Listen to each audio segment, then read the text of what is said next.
Bonjour et bienvenue dans cette nouvelle vidéo consacrée à une liseuse, enfin pas vraiment, à un casque de réalité virtuelle liseuse, à un truc un peu étrange qui me plaît pas beaucoup. Donc je vais vous en parler rapidement, je ne l'ai pas testé, vous allez comprendre pourquoi je pense. Avant tout, n'hésitez pas à vous abonner si vous vous intéressez à la lecture, vous aimez mes vidéos, ou vous voulez en savoir plus sur la lecture numérique, les e-books, les liseuses, etc. Et il y a des liens dans la description pour avoir des réductions sur des liseuses et des e-books. Alors sans plus attendre, voilà, c'est une start-up américaine qui s'appelle Sol.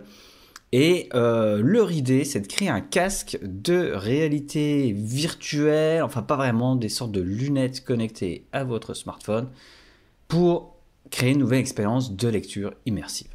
Donc comme vous le voyez, ça prend la forme d'un casque et on va regarder un peu, voilà, ici à quoi ça ressemble et un peu les avantages. Alors ce qu'ils mettent en valeur, c'est une concentration comment dire, je sais pas, une concentration sur la lecture. Alors le fait sans doute de se couper ici du monde extérieur, quelque chose de confortable. Et comme vous le noterez ici, et je vous le rajouterai dans la vidéo, en fait les lunettes ne bloquent pas la vision périphérique non plus, donc on n'est pas totalement isolé.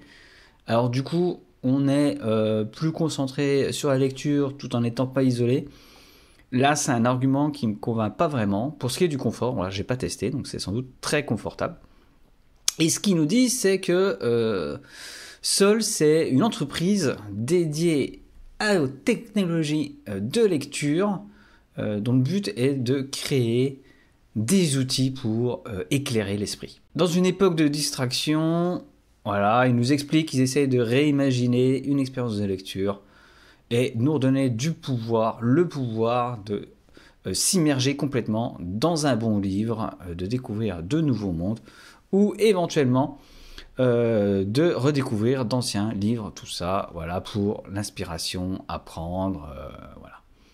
Alors, le site voilà, est magnifique, c'est très lent sur mon ordinateur. Comment ça se présente ? Ce qu'on a ici, c'est deux écrans voilà, qui vont donner également un effet de profondeur. Deux écrans qui vont afficher du texte et qui vont venir directement comme des lunettes de soleil devant vos yeux. Sachant que le texte, donc c'est du texte e-book, il va vous falloir un smartphone également avec vous pour connecter ces lunettes et les faire fonctionner. Ça a quand même un avantage à mon sens et un inconvénient. En fait, je ne sais pas si c'est un avantage ou un inconvénient. En tout cas, personne ne verra ce que vous lisez. Personne peut-être même ne saura que vous lisez avec ces lunettes. Vous aurez certes l'air un peu ridicule, mais en tout cas, si vous utilisez cela dans les transports en commun, les gens ne verront pas que vous lisez. Est-ce que c'est une bonne chose ? Je sais pas. Pour la confidentialité, pourquoi pas ? Voilà, si vous voulez pas savoir que vous lisez, si vous avez honte de lire, voilà. Mais je pense quand même qu'au contraire, il faut plutôt inciter les gens à lire et montrer que les livres c'est bien. Donc pour moi, c'est pas un bon argument et c'est pas quelque chose qui va favoriser la lecture du tout. Bon alors là je suis passé sur la page de vente directement parce que le site faisait planter la vidéo. On va tout de suite voir pourquoi je ne l'ai pas acheté. Voilà, parce que ça coûte 400$. 400$, donc pratiquement 400 €. Pour ce prix-là, on a une excellente liseuse avec un écran à encre électronique couleur qui ne fait pas mal aux yeux, qui permet de lire des bandes dessinées, des mangas, des romans, etc., qui est connecté à Internet. Voilà, je pense aux machines Onyx. Allez voir les tests sur la chaîne si vous voulez avoir plus d'informations sur ce type de liseuse. Ça coûte à peu près 400 €, même un peu moins. Voilà, donc moi je suis pas convaincu.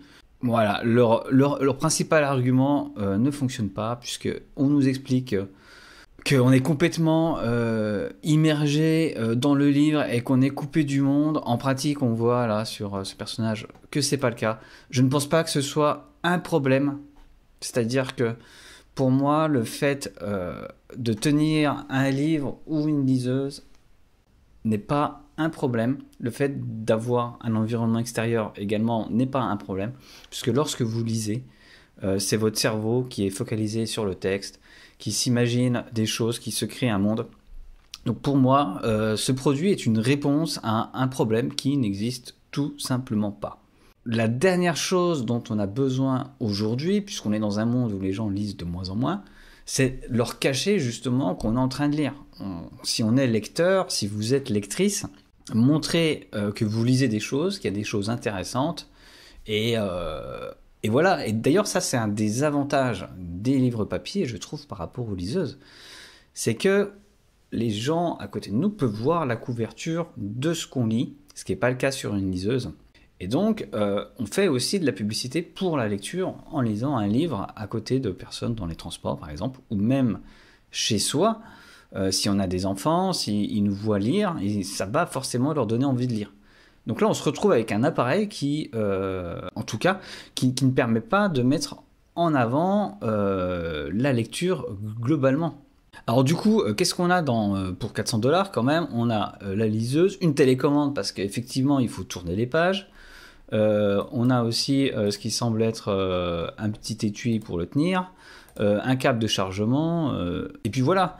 Tout ça, et puis je parle même pas, allez voir sur leur site, je parle même pas de la résolution qui est complètement pourrie, c'est-à-dire qu'on a un écran qui affiche du texte comme l'afficherait pratiquement une Game Boy de la fin des années 80, début années 90, avec une très mauvaise résolution. Alors certes, on a un effet de profondeur, mais pour moi, c'est pas un produit vraiment bien. Et alors, voilà, c'est mon avis. Évidemment, laissez un commentaire pour me dire ce que vous pensez de tout ça. Peut-être que je me trompe. Voilà, peut-être qu'un jour, je l'essaierai et je vous dirai, en fait, c'est incroyable. Mais voilà, en l'état actuel des choses, c'est pas du tout quelque chose qui me fait envie. Et si vous voulez de la lecture immersive, il y a quelque chose de très facile, c'est d'utiliser une grande liseuse avec un écran de 7,8 pouces comme la Inkpad 4 de Viblio, ou même plus grand de 10 pouces. Et là, je vous invite à aller voir sur la chaîne les différents tests que j'ai faits de ces liseuses.